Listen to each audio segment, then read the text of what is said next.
السلام علیکم ورحمۃ اللہ وبرکاتہ۔ ناظرین کیسے ہیں؟ امید ہے کہ آپ حضرات خیریت سے ہوں گے۔ اللہ تعالیٰ آپ لوگوں کو ایسے ہی خوش رکھے۔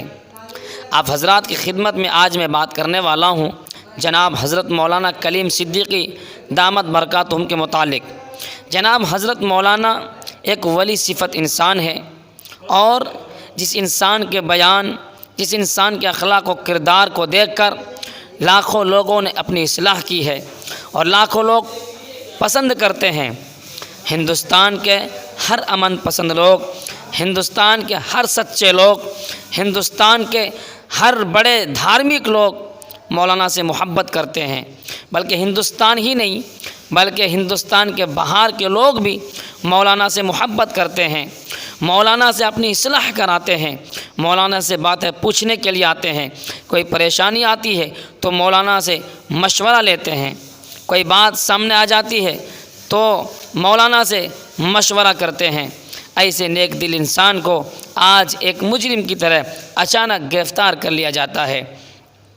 یہ ہمارے لیے بڑے شرمندگی کی بات ہے کہ جھوٹے لوگ باہر پھر رہے ہیں، مکار لوگ باہر پھر رہے ہیں، آپس میں جھگڑا کروانے والے لوگ باہر پھر رہے ہیں، اور جو اچھے انسان ہیں، جو سچے انسان ہیں، جنہوں نے کبھی کسی دھارمک گرو کے خلاف، کبھی کسی دھرم کے خلاف کوئی غلط بیانی نہیں کی، کوئی غلط بات نہیں کہی، کسی لیڈر کے خلاف، کسی نیتا کے خلاف، کسی پارٹی کے خلاف کوئی غلط بات نہیں کی، آج ایسے انسان کو گرفتار کر لیا جاتا ہے اور سلاخوں کے پیچھے کر دیا جاتا ہے۔ ہر امن پسند لوگ اس بات کو بالکل پسند نہیں کرتا کہ اچھے لوگوں کو گرفتار کیا جائے، لیکن کیا کریں، آج حالت ہی ایسی ہو گئی ہے کہ جھوٹے لوگوں کو جلدی رہائی مل جاتی ہے اور اچھے لوگوں کو صفائی دینے پڑتے ہیں۔ جھوٹے لوگ باہر پھر رہے ہیں اور اندر لوگ اور اچھے لوگ سلاخوں کے پیچھے ہیں۔ ہمیں اپنے دیش کی عدالت سے قوی امید ہے، یقین ہے کہ ہماری عدالت، ہمارے دیش کی عدالت ایک اچھا فیصلہ سنائے گی، اور ہمارے مولانا کلیم صدیقی دامت برکاتہم پھول کی مالائیں پہن کر جیل سے باہر آئیں گے۔ مولانا کے گاؤں کے لوگ خود اس بات کو کہتے ہیں۔ جب پترکار نے پھولت کے گاؤں کے لوگوں سے پوچھا، وہاں کے ہندو بھائیوں سے پوچھا، دلتوں سے پوچھا، گوالوں سے پوچھا کہ آپ بتاؤ کہ مولانا نے کبھی کسی کو زبردستی کی کہ تم مذہب اسلام کو قبول کر لو، دین اسلام کو قبول کر لو؟ دولت کی لالچ میں، مال کی لالچ میں کبھی مولانا نے ایسی بات کہی؟ تو گاؤں کے لوگوں نے کہا، گاؤں کی ان عورتوں نے کہا جو مولانا کے کھیتوں میں کام کرتے ہیں، ان عورتوں نے کہا نہیں، مولانا ہمارے لیے ایک اچھے انسان ہے، مولانا ہمارے لیے ایک مسیحا کے طور پر ہے، ہمارے دکھ سکھ میں مولانا کام آتے ہیں، ہمارے ہر دکھ سکھ میں مولانا مدد کرتے ہیں، ہماری بیٹیوں کی شادی ہوتی ہے تو مولانا مدد کرتے ہیں، ہم کھیتوں میں کام کرتے ہیں، کام کرتے کرتے وقت لگ جاتا ہے، لیٹ ہو جاتے ہیں تو مولانا تنخواہ بڑھا کر دیتے ہیں، رقم بڑھا کر کے دیتے ہیں۔ یہ ان لوگوں کی بات ہے جو خود مولانا کے گاؤں میں رہتے ہیں، مولانا کے مدرسے کے بغل میں ان لوگوں کا گھر ہے، اور بعض بزرگوں نے یہاں تک کہہ دیا کہ مولانا کلیم صدیقی ہمارے ساتھیوں میں سے ہیں، ہم اسکول میں ساتھ پڑھا کرتے تھے۔ بعض بزرگوں نے کہا کہ ہم مولانا کلیم صدیقی کے مدرسے میں جاتے ہیں تو بغیر چائے پی کے وہاں سے آنے نہیں دیتے، پیار و محبت سے چائے پلاتے ہیں، پیار و محبت سے ہم سے بات چیت کرتے ہیں، ہمیں کوئی پریشانی ہوتی ہے تو ہم مولانا کے مدرسے میں جاتے ہیں، ان کے دفتر میں جاتے ہیں، اور مولانا سے ہم جا کر بات چیت کر لیتے ہیں، اور مولانا ہمیں سپورٹ کرتے ہیں۔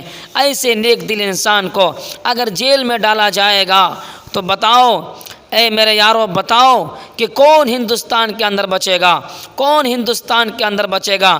جو ہندوستان کے اندر جو باہر رہ کر لوگوں کو اچھی باتیں بتا سکے، لوگوں کو انسانیت اور مانوتا کی باتیں بتا سکیں، لیکن کیا کیا جائے میرے دوستو، ہمیں تو شرمندہ ہے، ہمیں شرمندگی ہوتی ہے اس بات پر کہ ہمارے ایک بزرگ آج سلاخوں کے پیچھے ہیں۔ ہمیں یقین ہے کہ انشاءاللہ ایک وقت آئے گا کہ مولانا جیل سے باہر نکلیں گے اور پوری دنیا اور پورے ہندوستان کی آنکھ پھٹی کی پھٹی رہ جائے گی۔ اس لیے اے نوجوانوں ہم اپنے کام کرتے رہیں، جو ہمارا سنویدھان نے ہمیں اجازت دیے ہیں، ہم اپنے قانون کے ساتھ، ہمارے ہندوستانی قانون جو ہے اس کے تحت چل کر، ہمارے قانون کا النگھن نہیں ہونا چاہیے، قانون کے تحت رہ کر ہم اپنے کاموں کو کرتے رہیں، اور اپنے سرکار سے بار بار یہ کہتے رہیں مولانا کی گرفتاری غلط روپ سے ہوئی ہے، مولانا کی گرفتاری ابید روپ سے ہوئی ہے، مولانا کو رہا کیا جائے۔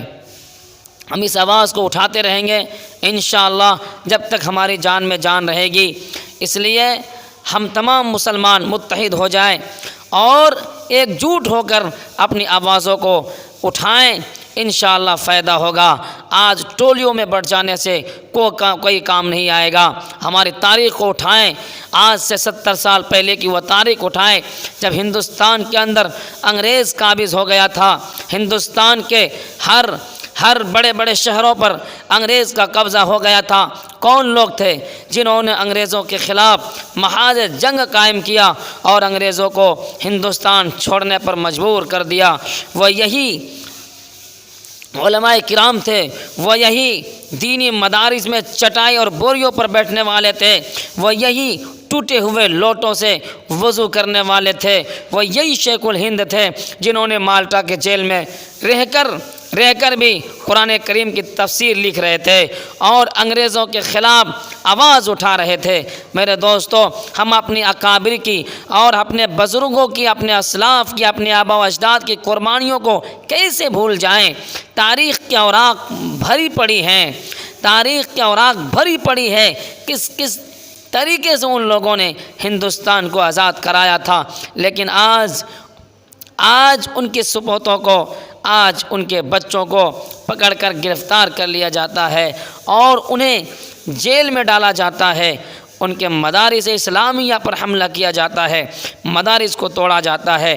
اس لیے میں اپنے دیش کے سنویدھان اور میں اپنے دیش کی عدالت سے یہ امید جتاتا ہوں کہ وہ اچھا فیصلہ کرے گی اور ہمارے حضرت مولانا کلیم صدیقی کو جلد از جلد رہائی نصیب ہوگی۔ السلام علیکم۔